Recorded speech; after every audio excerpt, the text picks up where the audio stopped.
எனக்கு யாரோடும் போட்டியும் இல்லை, பொறாமையும் இல்லை. நமது முன்னோர்கள் சொல்லியிருக்கிறார்கள், நாம் நெகட்டிவாக பேசினால் ஏதோ ஒரு வார்த்தை நின்று கொள்ளும் என்று. அதனை நானும் நம்புகின்றேன். அதனால் நான் நெகட்டிவ் வேர்ட்ஸ் சொல்வதே இல்லை. ஆனாலும் நான் சில சமயங்களில் சொல்லும் வார்த்தை பலித்துவிடும் என்று பலர் கூறுவது உண்டு. நான் கடவுள் மீது அபார நம்பிக்கை உடையவன், யாரையும் வஞ்சிக்காத ஒருவன். என் சொல்லும் வாக்கும் பலிக்கும். மனதார சொல்லும் எந்த ஒரு வார்த்தையும் உயிர் பெற்று வரும் என்பார்கள் நமது முன்னோர்கள். கோபத்தில் மட்டுமல்ல, இயற்கையாக வந்து விழும் வார்த்தைகள் கூட சில சமயங்களில் பலித்து விடுகிறது. நான் கடவுள் மீது அபார நம்பிக்கை உடையவன், அதுவே அதற்கு காரணம் என்கிறார்கள் கவிஞர் கண்ணதாசன் அவர்கள். எத்தனை பாடலாசிரியர்கள் இருந்தாலும் கண்ணதாசன் அவர்கள் மட்டும்தான் நாம் கவிஞன் என்று கூறுகின்றோம். கவிஞன் அறம் பாடக்கூடாது என்பார்கள். அதிலும் யாரையும் துன்புறுத்தாத ஒரு புலவரோ கவிஞர்களோ தனக்கு தீங்கு செய்தவர்கள் மீது பாடுவது அறம். அப்படி பாடினால் அது பலிக்கும் என்பார்கள். அது பலிக்கும் என்பதும் நம்முடைய நம்பிக்கை. நான் என்னை அறியாமல் சொல்லிய வார்த்தைகள் என் நண்பர்கள் வாழ்விலும் ஏன் என் வாழ்விலும் கூட பலித்திருக்கின்றன. அதனை பாருங்கள். எனது நெருங்கிய நண்பர் நடிப்பேசை புலவர் KR ராமசாமி அவர்கள். அவருக்காக 1960 ஒரு பாடல் எழுதினேன். அந்த பாடல் பாடமாட்டேன், நான் பாடமாட்டேன் என்பது பல்லவி. அவர் பாடினார்.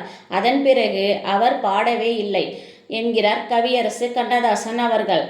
பாசமலர் படத்தில் வரும் மலர்ந்து மலராத பாதி மலர் போலே என்ற பாடலில் வரும் வரிகள், நதியில் விளையாடி கொடியில் தலை சீவி நடந்த இளம் தென்றலே என்றும், அத்தை மகளை மனம் கொண்டு இளமை வழி கண்டு வாழ பிறந்தாயடா என்ற வரிகளை படித்து மகிழ்ந்த நடிகர் திலகம் சிவாஜி அவர்கள்தான் நீ கவிஞன் இல்ல கவியரசு என்று புகழ்ந்து ஆறத் தழுவினாராம். இப்படித்தான் இந்த வரிகளால் கவியரசு ஆனார் கண்ணதாசன் அவர்கள். என் சொந்த படத்திற்கு ஒரு சோக பாடலை எழுதினேன். விடியும் விடியும் என்றிருந்தேன், முடியும் பொழுதாய் விடிந்ததடா, கொடியும் முடியும் தாழ்ந்ததடா என்று எழுதினேன். இது அதிகபட்ச அறம் நிறைந்த வார்த்தைகள் என்று அவரே கூறுகிறார். எழுதும்போது எனக்கு எந்த உணர்ச்சியும் தோன்றல.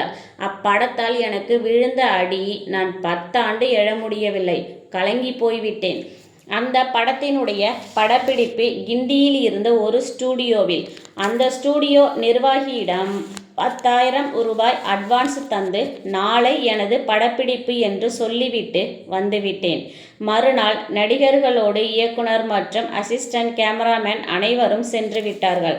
ஸ்டூடியோவில் இருந்த எனது ஆட்களிடமிருந்து ஃபோன், அவசரமாக வர சொல்லி.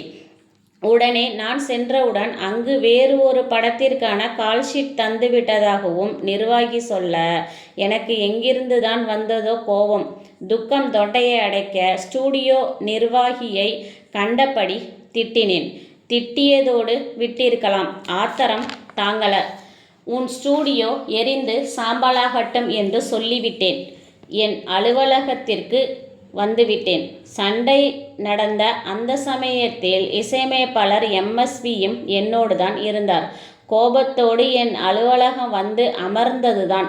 அடுத்த செகண்ட் ஃபோன் வந்தது. ஸ்டூடியோவில் படப்பிடிப்பு மண்டபம் தீப்பிடித்து எரிகிறது என்று எனது தயாரிப்பு நிர்வாகி சொன்னவுடன் எனக்கு படபடப்பு ஏற்பட்டுவிட்டது.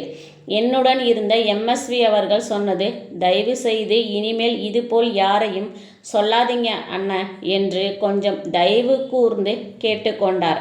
அந்த படப்பிடிப்பு தளத்தில் சிங்கத்தின் வாயில் இருந்து நெருப்பு வருவது போன்ற காட்சி எடுக்கையில் அந்த நெருப்பு மேலிருந்த கோணிப்பையில் பற்றி கொண்டு மண்டபமே எரிந்துவிட்டதாம். என் சக்தியை நிரூபிக்கவோ பயமுறுத்தவோ நான் அப்படி சொல்லல. அதிகபட்ச கோபத்தில் சொன்ன வார்த்தை அது. வஞ்சமில்லாத ஆத்மா ஒரு வார்த்தை சொன்னாலும் பலிக்கும் என்பது நம்பிக்கை. முனிவர்களின் சாபங்கள், புலவர்கள் பத்தினிகளின் சாபங்கள் பலித்ததாக நாம் புராணங்களில் படித்தும் இருக்கின்றோம். நான் கவிஞனோ கவியரசோ எனக்கு தெரியாது. ஆனால் கண்ணன் மீது அதிக நம்பிக்கை உடையவன். என் வார்த்தை பலித்தது போலவே என் கனவுகளும் சில பலித்து இருக்கின்றன. அதனை கண்டு நானும் பயந்து போய் இருக்கின்றேன். ஒரு மலை மீது நான் சுற்றி வருவதாகவும் மலையில் எங்கும் நாமம் போட்டிருப்பதை போன்று கனவு கண்டேன். திருப்பதிக்கு சென்று திரும்பியும் வந்தேன். என்னுடைய பல தொல்லைகள் சூரியனை கண்ட பனி போல விலகி கஷ்டங்கள் காணாமல் போனது. திருப்பதி சென்று திரும்பி வந்தால் ஒரு திருப்பம் நேருமடா, உன் விருப்பம் கூடுமடா என்ற பாட்டையும் எழுதினேன். சிவனடியார்களின் கனவில் இறைவன் வந்து இந்த இடத்திற்கு வா என்று சொன்னதாகவும் அவர்கள் அந்த இடத்திற்கு சென்று அமைதி கொண்டதாகவும் நாம் அவ்வப்போது படிக்கின்றோம். அது எல்லாமே நிஜம்தான் என்று நானும் நம்புகின்றேன். 1948ஆம் ஆண்டு அரிசிபாளையம் என்ற ஊரில் தங்கியிருந்து சேலத்தில் வேலை பார்த்த சமயம் ஒரு நாள் காலை கனவு. இந்தியாவின் தேசத்தந்தை காந்தி அவர்களை சுட்டு கொன்றுவிட்டதாக எனக்கு ஒரு கனவு வந்தது. நான் பயந்து போய் வேலைக்கு சென்றவுடன் எல்லோரிடத்திலும் இப்படி ஒரு கனவு வந்தது என்று சொன்னபோது, சீ சனியனே, உன் கருணாக்கை வைத்து கொண்டு சும்மா இரு, எதையாவது உளறி வைத்து தொலைக்காதே என்று எல்லோரும் என்னை கடுமையாக சாடினார்கள். அன்று மாலை கண்ணீரோடு வானொலியில் ஒரு செய்தி வந்தது. நான் கனவு கண்ட நபர் உண்மையாகவே சுட்டு கொல்லப்பட்டார் என்று. அப்பொழுது என்னை திட்டிய அனைவரும் திகைத்து போனார்கள். என்னை அனைவரும் அப்பொழுதும் எச்சரித்தார்கள். வாயை வைத்து கொண்டு கம்மென இரு, உன் கனவை கூட வெளியில் சொல்லாதே, சொன்னால் உனக்கு தர்ம அடி விழும், களிதான் என்றார்கள்.